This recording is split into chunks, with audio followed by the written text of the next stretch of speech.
বিশাল এক দায়িত্বের ভার আমার কাঁধে নিয়ে আপনাদের সামনে দাঁড়িয়েছি।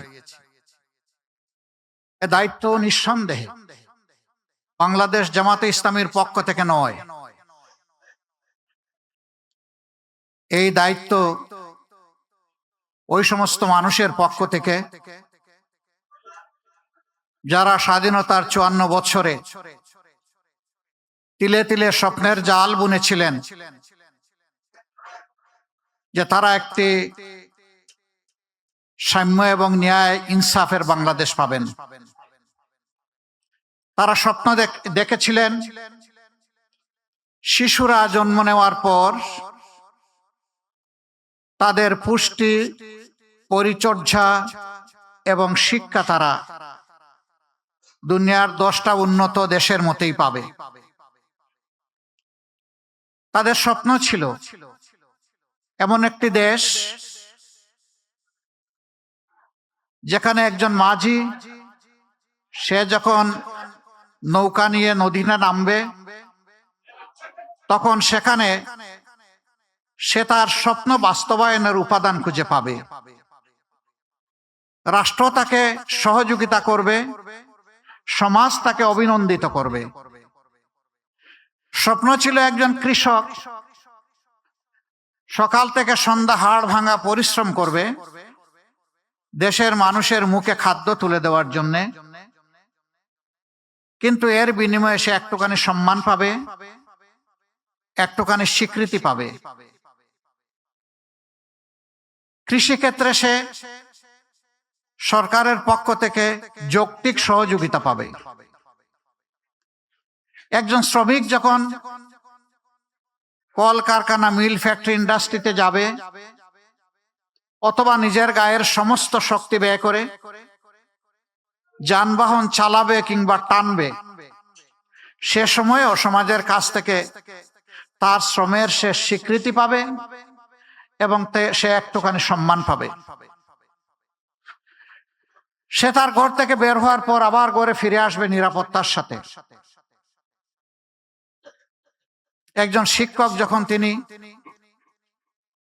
তার সন্তান তুল্য ছাত্রীদেরকে শিক্ষা দেবেন তখন তিনি তার মেধা উজাড় করে তাদেরকে দিবেন, বিনিময়ে তিনি যেমনটা কল্পনা করেন আগামীর বাংলাদেশ, সেরকম তার শিক্ষার্থীরা নিজেদেরকে গড়ে তুলবে।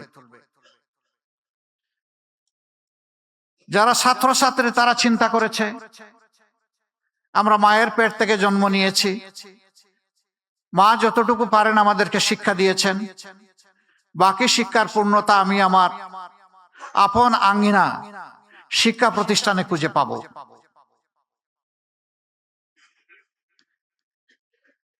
একজন কুটির শিল্পী তিনি চিন্তা করেছেন আমার তো পুঁজি অল্প, কিন্তু আমি আমার এই পুঁজি দিয়ে আমার দেশ গড়ার কাজে আমার হাতকে আমি এগিয়ে দিতে চাই।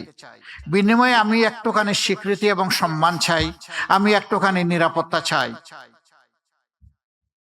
একজন মা তিনি চিন্তা করেছেন আমি নারী হিসাবে আমার কর্মক্ষেত্র ভিন্ন ভিন্ন। প্রথমে আমার সন্তানদেরকে আমি ধারণ করেছি, আদরে যত্নে ভালোবাসায় বুকের দুধ দিয়েছি, এরপরে তিলে তিলে তাদেরকে মানুষ করার জন্য আমার সবটুকু দিয়ে আমি চেষ্টা করেছি। আমি চাই আমার সম্মানটা স্বীকৃতিটা একজন মা হিসাবে। আমি চাই আমার সন্তানটা হবে এমন একটি সমাজের নাগরিক যেই নাগরিক আমার সন্তান এবং আমাকে শতভাগ নিরাপত্তা বিধান করবে। একজন সাধারণ নাগরিকের আকাঙ্ক্ষা ছিল কোন অশুভ শক্তি যদি তার অধিকারের উপরে হাত দেয় তাহলে সে যখন বিচারের আঙ্গিনায় যাবে সেখানে সে ন্যায় বিচার পাবে। আমাদের দেশের মানুষের প্রত্যাশা আকাশচুম্বী নয়, আমাদের দেশের মানুষের প্রত্যাশা খুবই সীমিত। কিন্তু আমরা যদি নিজেদেরকে প্রশ্ন করি সেই অধিকার, মর্যাদা এবং প্রত্যাশার জায়গাটা আমরা ৫৪ বছরে তৈরি করতে পেরেছি কিনা, নিঃসন্দেহে স্বীকার করতে হবে আমরা পারিনি। আজকে ঘরে বাইরে কোথাও শান্তি নেই, সম্মান নেই, নিরাপত্তা নেই। আজকে চতুর্দিকে আমাদের শিক্ষিত যুবক যুবতীদের বেকারত্বের যন্ত্রণায় হাহাকার। কেন? এ দেশটা তো এমন হওয়ার কথা ছিল না। আসলেই কি আমাদের রিসোর্স বা সম্পদের অভাব, নাকি অন্য কিছু? সম্পদের অভাব আমি স্বীকার করি না।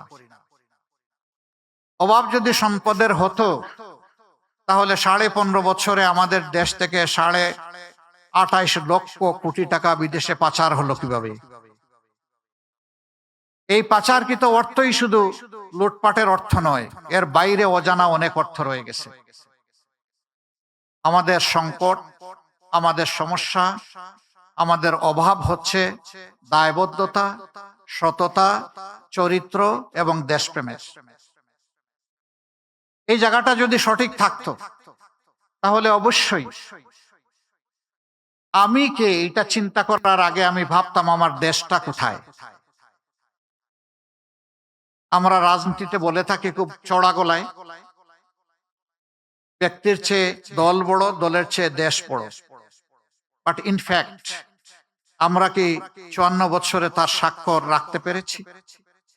বরঞ্চ বিবেক দিয়ে, হৃদয় দিয়ে যদি চিন্তা করা যায়, তাহলে স্বীকার করতেই হবে আমরা জাস্ট স্লোগানের উল্টাটাই করেছি। আমার দেশের চেয়ে আমার দল বড়, দলের চেয়ে আমি বড়, এবং সেইটাই কর্মক্ষেত্রে বাস্তবে প্রমাণিত হয়েছে। এ বৈষম্য শুধু 54 বছরের বাংলাদেশে না, এর আগেও ছিল, তারও আগে ছিল। এই জন্য 47 থেকে এই জাতির স্বাধীনতার সূচনা, পরবর্তী পর্যায়ে বঞ্চনার হাত ধরে আবার 71, এরপরে আবার দফায় দফায় অনেক গণ অভ্যুত্থান, এবং শেষ পর্যন্ত এসে টেকেছে 24-এ। এই 24-এ অতি সামান্য একটা দাবি নিয়ে আমাদের তরুণ এবং যুব সমাজ, তারা প্রথমে আওয়াজ তুলেনি।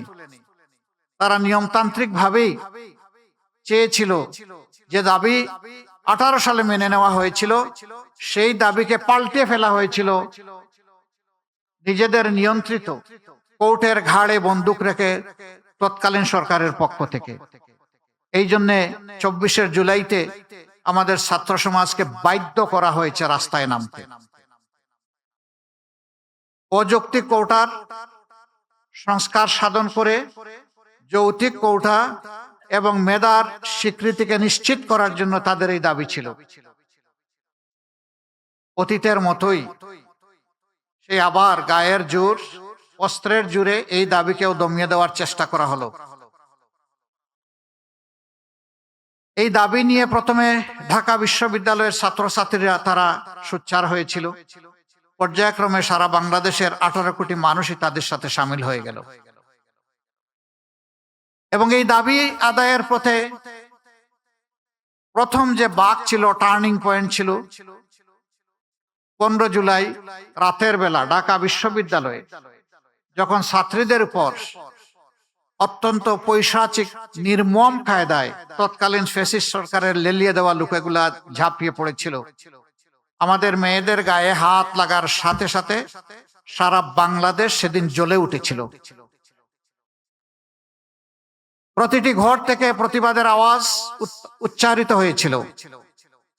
তারপরের দিনই এটাকেই সমর্থন জানিয়ে দেশের উত্তরাঞ্চলে উত্তর জনপদের গুরুত্বপূর্ণ শিক্ষা প্রতিষ্ঠান বেগম রোকেয়া বিশ্ববিদ্যালয়ের মেধাবী ছাত্র আবু সাইদ রাস্তায় এসে বলেছিল, হয় আমাকে আমার অধিকার দাও, না হয় আমাকে একটা গুলি দাও। সে আরো বলেছিল, এই যন্ত্রণার অমানিসার শেষ হবে কবে? বুকের ভিতরে তুমুল ঝড়, বুক পেতেছি গুলি কর। 1, 2, 3টা গুলি তার বুকে পড়ল এবং তাকে দুনিয়া থেকে বিদায় করে দেওয়া হলো। শেষ পর্যন্ত তার এই মার্ডারটি নিয়েও রাজনীতি করা হলো। অবশ্য সত্য আলটিমেটলি প্রতিষ্ঠিত হয়েছে। এরপরে লাশের পর লাশ, সারা বাংলাদেশের রাজপথকে লাশ দিয়ে ভরে দেওয়া হলো। কম বেশি 1400 জন তরুণ, যুবক, যুবতী, শিশু, আবাল, বৃদ্ধ, বনিতা, শ্রমিক, ব্যবসায়ী, শিক্ষক, বিভিন্ন শ্রেণী পেশার মানুষ এই গণ উত্থানে বিপ্লবী জীবন দিয়েছেন। আমি আজ গভীর শ্রদ্ধার সাথে 71 এবং 24-এর সমস্ত শহীদদেরকে স্মরণ করছি। অবশ্য 47 না হলে 71-এর ওই মানচিত্র আমরা পেতাম না। আবার 71 না হলে এই রাষ্ট্রকে মেরামত করার জন্য 24 আমরা পেতাম না। কাজেই প্রত্যেকটা একটা আটটার সাথে সম্পর্কিত। সম্মানিত সুধী মণ্ডলী, একটি রাজনৈতিক দলের ইশতেহার একটি নির্বাচনকে সামনে রেখে এটি কোনো দলীয় কর্মসূচি নয়, বরঞ্চ একটি জাতির প্রতি একটি দলের চিন্তা, তার ভিশন, তার পরিকল্পনা এবং কিভাবে সে আগামীর দেশটাকে সাজাতে চায় তার একটি জীবন্ত দলিল, যা জনগণের কাছে এটি জীবন্ত একটি ডকুমেন্ট হিসাবে থাকবে। রাজনৈতিক দলগুলা যে ইশতেহার প্রকাশ করে থাকে, কার্যত সমাজের প্রতি এটি তাদের দায়বদ্ধতা এবং অঙ্গীকার। 5 বছর যদি জনগণ তাদেরকে দেশ পরিচালনার সুযোগ দেয়, তাহলে জনগণের অধিকার রয়েছে ইশতেহারের প্রত্যেকটি পয়েন্ট দিন, সপ্তাহ, মাস এবং বছর গুণে ওই দলের কাছ থেকে আদায় করে নেওয়া, বুঝে নেওয়া। এটা জনগণের অধিকার। আমরা সেই অধিকারটাই তুলে দিতে আজকে এখানে দাঁড়িয়েছি। আমরা এমন একটা বাংলাদেশ গড়তে চাই যে বাংলাদেশের প্রত্যাশা, আমি বিভিন্ন শ্রেণী পেশার মানুষজন যাদের কথা বললাম, তারা যেটা প্রত্যাশা করেন। দুঃখের বিষয়, আমরা 15.5 বছর তৎকালীন সকল বিরোধী দল, এদেশের সুশীল সমাজ, সাংবাদিক মহল, আলেম ওলামা, কেউ নিপীড়নের হাত থেকে রক্ষা পাননি। আমরা মজলুম ছিলাম। কিন্তু 5 আগস্টের পর অনেকেই অতীতের স্মৃতি মনে হয় যেন আমরা ভুলে গেছি।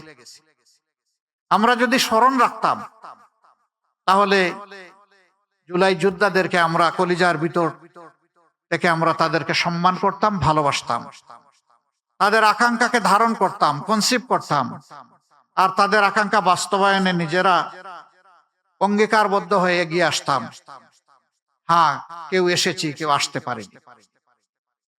কেউ এসেছি পরিচ্ছন্ন একটি বাংলাদেশ গড়ার অঙ্গীকার নিয়ে, নতুন একটি বাংলাদেশ গড়ার অঙ্গীকার নিয়ে।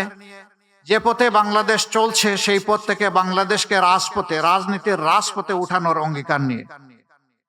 আবার এ সময়ের ভিতরেই কেউ কেউ নিজেদের ভাগ্য গড়ার জন্য লেগে গেছেন এবং নানাভাবে দেশের মানুষকে তারা কষ্ট দিচ্ছেন, যার সাক্ষী আপনারা সকল, যার সাক্ষী 18 কোটি মানুষ।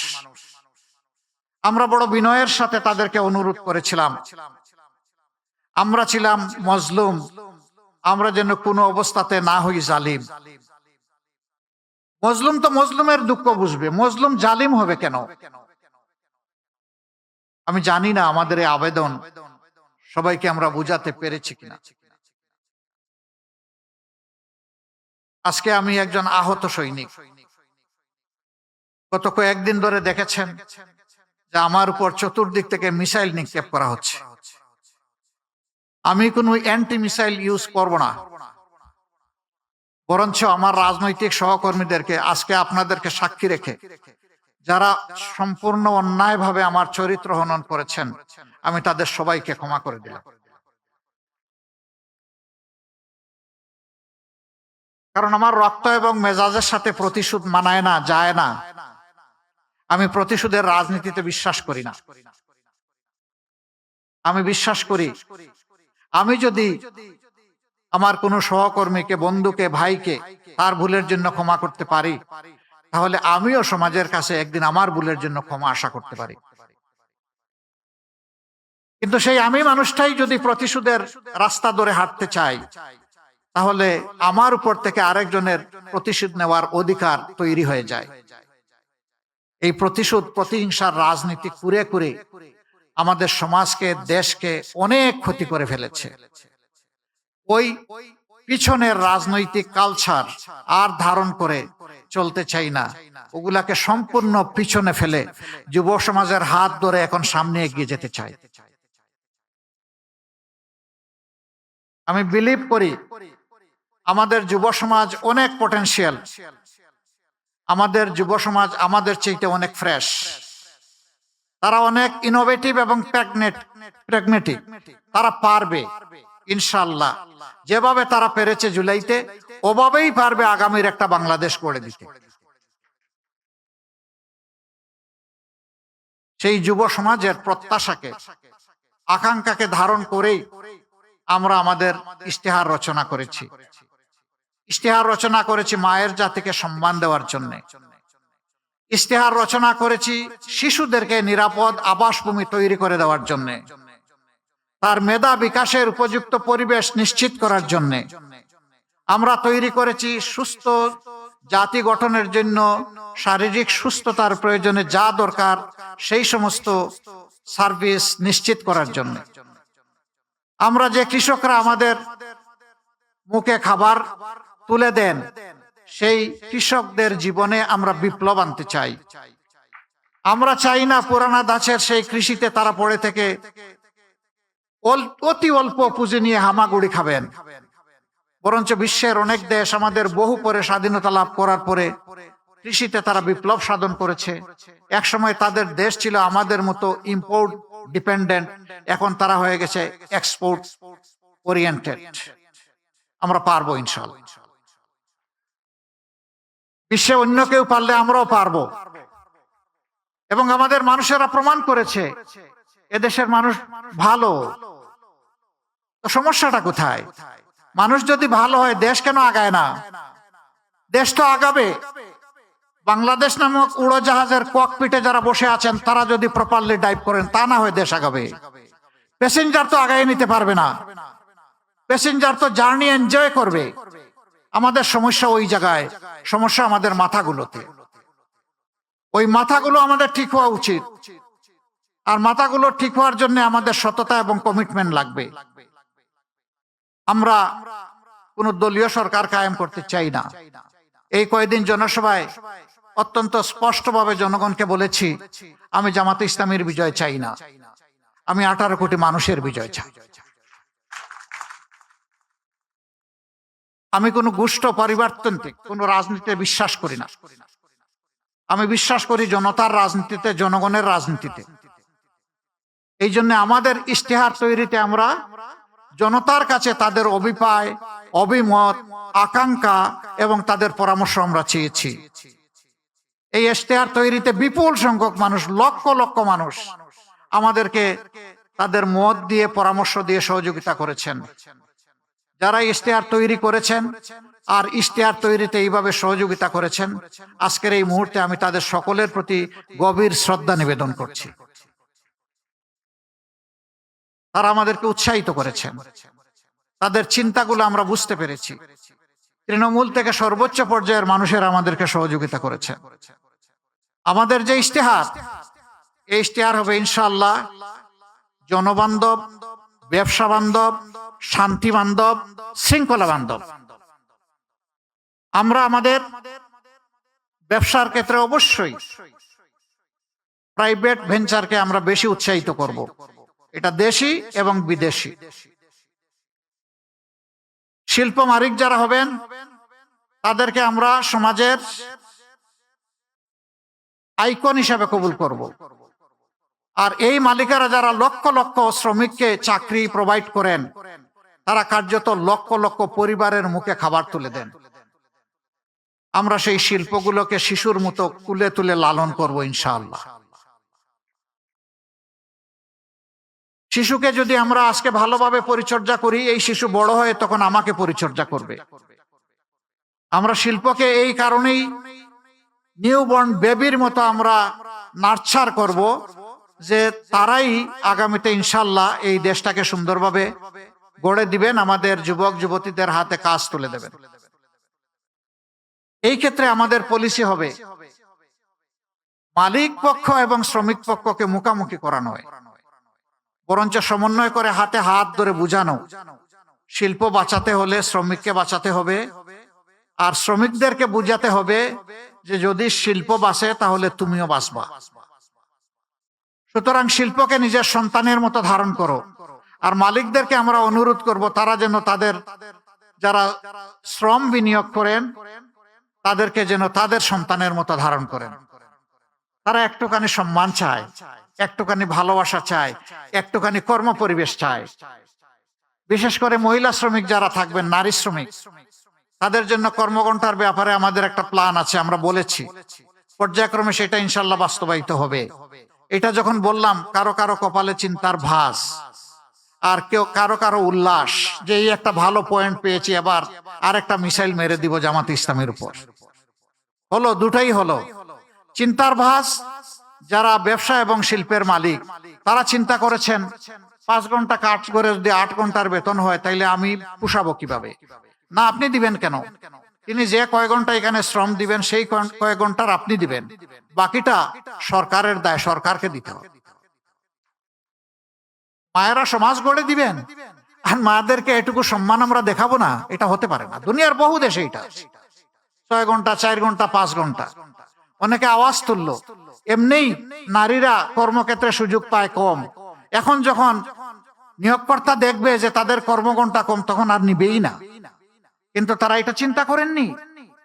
যখন একজন সন্তান সম্ভবা মা, এরপরে যখন তিনি সন্তানকে জন্ম দেন, তারা লালন পালন করেন, অনেক সময় 8 ঘন্টা কাজ করতে পারবেন না বলে পুরা চাকরিটাই ছেড়ে দেন। আমরা তো সেখানে তাদের জন্য সহজ করে দিচ্ছি, যাতে চাকরি তার স্বার্থে নয়, ওটাও লেগে থাকবে, সন্তানও তার গায়ের সাথে জড়িয়ে থাকবে। এই দুইটার আমরা সমন্বয় ঘটাতে চাচ্ছি। 3 ঘন্টা বাকি যেটা থাকবে সেখানে কাজ থেমে থাকবে না। দুনিয়ার বহু দেশে আছে, পাবলিক এন্ড প্রাইভেট, পিপিপি, সব জায়গায় পার্ট টাইম ওয়ার্কার নিয়োগ দেওয়া যায়। সেখানে মালিকরা দিবেন, আরো বেশি জব ক্রিয়েট হবে। কোনো মা এমন থাকতে পারেন যে তিনি 5 ঘন্টা পারবেন না, 3 ঘন্টা করবেন, তিনি ওই জায়গাটা ফিল আপ করবেন। এইভাবে যদি আমরা চিন্তা করি তাহলে তাদের কর্মের পরিবেশটা সহজ হয়। শুধু তাই নয়, এখানে শ্রম ঘন এলাকায় নারীদের জন্য অবশ্যই তাদের বাচ্চাদের, বেবিদের ডে কেয়ার সেন্টার থাকতে হবে। তবে হ্যাঁ, পর্যাপ্ত পরিমাণ নারীরা যেখানে কাজ করবেন সেখানেই কেবল এটা মেনটেন করা সম্ভব। সেটা যৌক্তিকতার ভিত্তিতে হবে। আমরা এও ডিক্লেয়ার করেছি 5 বছর পর্যন্ত বয়সী শিশু যারা আছেন তাদেরকে ইনশাআল্লাহ সরকার পূর্ণ দায়িত্ব নিয়ে তাদের স্বাস্থ্য সেবা সম্পূর্ণ ফ্রি নিশ্চিত করবে। সারা জীবন যারা দেশকে, রাষ্ট্রকে দিয়ে গেছেন, অবসর জীবনে চলে গেছেন, এই রিটায়ারমেন্ট লাইফে একদিকে থাকে না টাকা কড়ি, অন্যদিকে বেড়ে যায় রোগ শোক। সেই সময়টা বড় কষ্টের। যিনি সারা জিন্দেগি রাষ্ট্রকে দিলেন, রাষ্ট্রের অবশ্যই তার প্রতি, সেই নাগরিকের প্রতি দায়িত্ব আছে। তিনি একজন কৃষক হতে পারেন অথবা উচ্চ পর্যায়ের একজন কর্মকর্তা হতে পারেন, কিন্তু এখন অবসরে। এই অবসরকালীন জীবনে যতদিন তারা বেঁচে থাকবেন, রাষ্ট্র ইনশাল্লাহ তাদের পূর্ণ চিকিৎসার দায়িত্ব নেবে। মাঝখানের যে বয়সটা, ক্রিয়েটিভ এজ, এখানে পার্টিসিপেটরি, কিছু দায়িত্ব নিবে রাষ্ট্র, কিছু নিবে ব্যক্তি। এইভাবে মিউচুয়ালি এটা আমরা ইনশাল্লাহ মেকআপ করব। এখনকার স্বাস্থ্য সেবার অবস্থা ভালো নেই।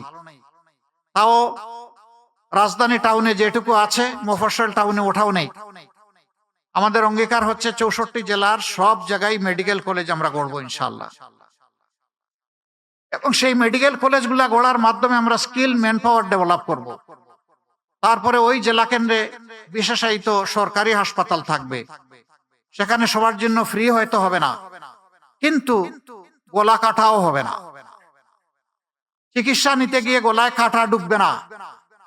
চিকিৎসা নিতে গিয়ে মন এবং শরীর দুইটাই কমফোর্ট ফিল করবে ইনশাআল্লাহ। সেরকম স্বাস্থ্য সেবা আমরা গড়ে তুলতে চাই। শিক্ষার ক্ষেত্রে আমাদের অঙ্গীকার আরো স্পষ্ট। আমাদের বর্তমান শিক্ষা ব্যবস্থা হচ্ছে সার্টিফিকেট প্রোডাকশনের শিক্ষা ব্যবস্থা। আমরা এই শিক্ষাকে আমূল পরিবর্তন করতে চাই। আমাদের বিদেশি বন্ধু যারা আছেন, উন্নত শিক্ষা তারা তাদের দেশে নিশ্চিত করেছেন। আমরা তাদের সাথে বসবো। আমরা শিক্ষার দুইটা গুণগত পরিবর্তন আনতে চাই। একটা পরিবর্তনের মাধ্যমে প্রতি শিক্ষার্থীকে এই ইমপ্রেশন দেওয়া, ধারণা দেওয়া যে এটি তোমার দেশ, তুমি এই দেশ থেকে আলাদা কেউ নাও। আর এই পর্যায়ে তোমার আসতে দেশের সমস্ত মানুষের অবদান আছে তোমার পিছনে।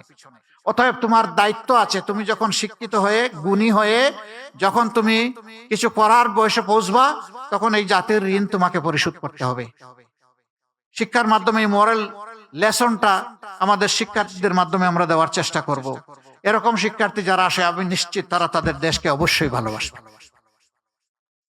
তারা স্বার্থপর, আত্মকেন্দ্রিক, সংকীর্ণ মনে হবে না। তারা উদার, দূরদৃষ্টি সম্পন্ন হবে, সবাইকে সম্মান করতে শিখবে।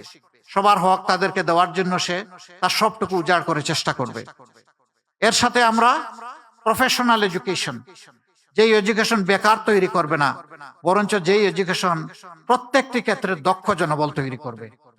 এটা ক্লাস 6 থেকেই ক্রমান্বয়ে এই প্রফেশনাল এডুকেশনটা শুরু হবে। এই এডুকেশন যদি আমরা দিতে পারি, আমরা দুই দিক থেকে লাভবান হব। দেশের বুকে আমাদের এই দক্ষ জনবল আমাদেরকে দেশটা সুন্দর করে গড়ে দেবে। বিদেশে যদি যায়, সে মোর আর্নিং করবে, বেটার পজিশনে থাকবে, তার রিমিটেন্স আসবে দেশে অনেক বেশি। আমরা অবশ্য দুটা রিমিটেন্স চাই। একটা হচ্ছে ফিনান্সিয়াল রিমিটেন্স, যেটা আমাদের ফরেন বিজনেসের চাকা ঘোরানোর জন্য দরকার। এটা দুইভাবে আসে ফরেন ইয়েটা। একটা হচ্ছে আমাদের এক্সপোর্ট বিজনেসের মাধ্যমে, আর একটা হলো আমাদের প্রবাসী যোদ্ধাদের মাধ্যমে, যাদেরকে আমরা রিমিটেন্স যোদ্ধা বলি। কিন্তু ওই পর্যন্তই। একটা শব্দ তাদের জন্য বলে দিয়েছি, রিমিটেন্স যোদ্ধা। কিন্তু বীরের যে সম্মান এই জাতি তাদেরকে এখনো দিতে পারে নাই। পরিবারকে, দেশকে সাপোর্ট দিতে গিয়ে বিদেশের মাটিতে যখন মারা যায়, তখন তার লাশ নিয়ে টানাটানি হয়। এই লাশটা কে দেশে আনবে? এটি লজ্জার। আমি তাকে বীর বলবো, কিন্তু তার লাশটা রাষ্ট্র সম্মান দিয়ে দেশে আনবে না, এটা হতে পারে না। আমাদের অঙ্গীকার, ইনশাআল্লাহ আমরা দোয়া করি সবাই বিদেশে গিয়ে সুস্থ থাকুক, সুস্থ হালতে তারা আবার ফিরে আসুক। কিন্তু কেউ যদি বিদেশের মাটিতে ইন্তেকাল করে, তার লাশ রাষ্ট্রীয় দায়িত্বে সম্মানের সাথে বিনা পয়সায় দেশে আনা হবে ইনশাআল্লাহ। এই রিমিটেন্স যোদ্ধারা অনেকে জীবনের সব শক্তি ক্ষয় করে যখন দেশে ফিরে, তখন আবার চোখে অন্ধকার দেখে। আমরা তাদের জন্য ইনশাআল্লাহ সোশ্যাল রিভলভিং ফান্ড করব। এক সময় সে কিছু কিছু কন্ট্রিবিউট করবে, পরবর্তী পর্যায়ে সমপরিমাণ সরকার থেকে কন্ট্রিবিউট করে সে যখন অবসর জীবনে চলে আসবে, তখন তার হাতে ইনশাআল্লাহ আমরা একটা কাজ, একটা কিছু তুলে দেব। তাহলে হতাশার অভিশাপ তাকে পাবে না ইনশাআল্লাহ।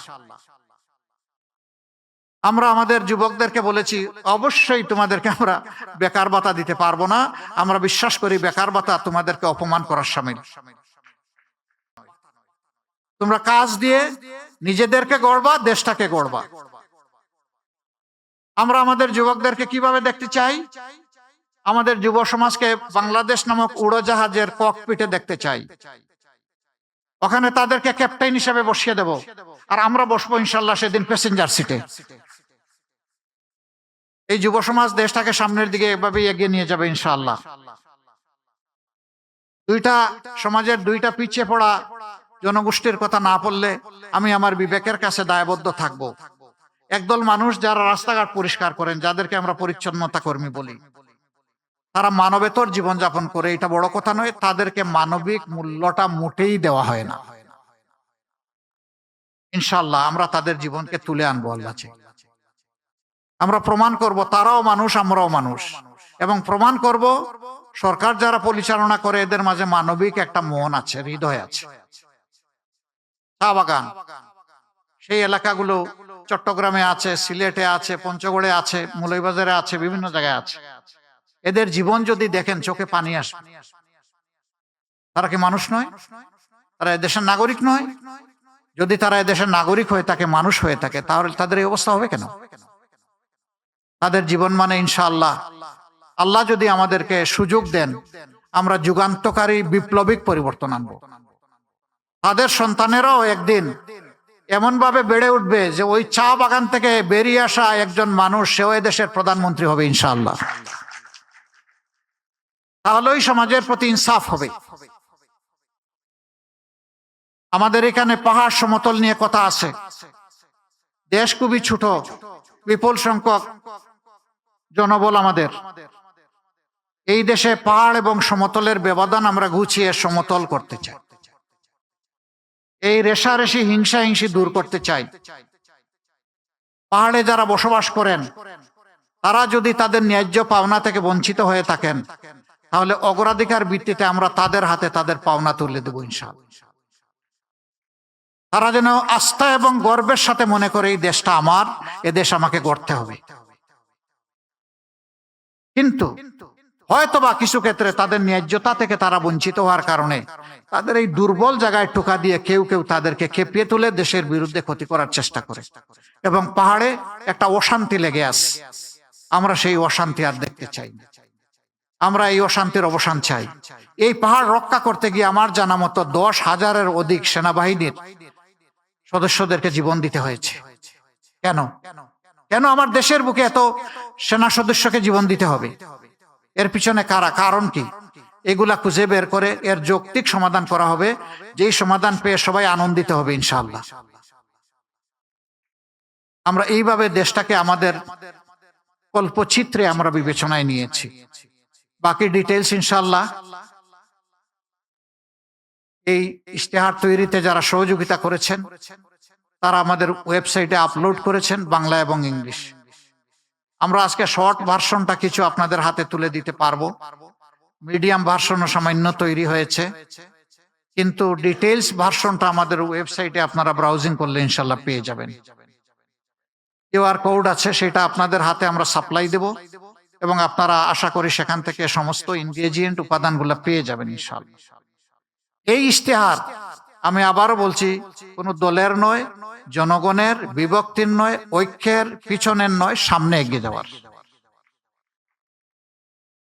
আমাদের ইশতেহার আপনাদের হাতে পৌঁছার পরেও যদি আপনাদের কোনো গুরুত্বপূর্ণ অবজারভেশন থাকে, পরামর্শ থাকে, আমরা দারুণভাবে ওয়েলকাম করব। আপনারা আমাদেরকে সেই পরামর্শ, অবজারভেশন দিয়ে সাহায্য করবেন।